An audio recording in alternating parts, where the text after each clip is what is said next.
Stage 4 of training, design and development is competency profiling.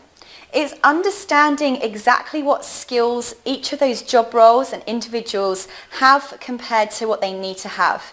It's about understanding what are the core, required, necessary components of their skills and knowledge and abilities compared to what the desired, progressive and refresher ones need to be.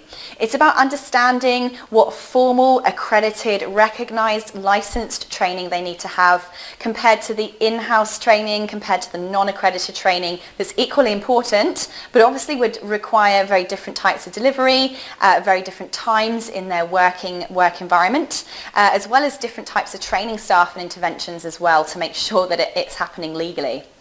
It's also about defining exactly who the training is being delivered to.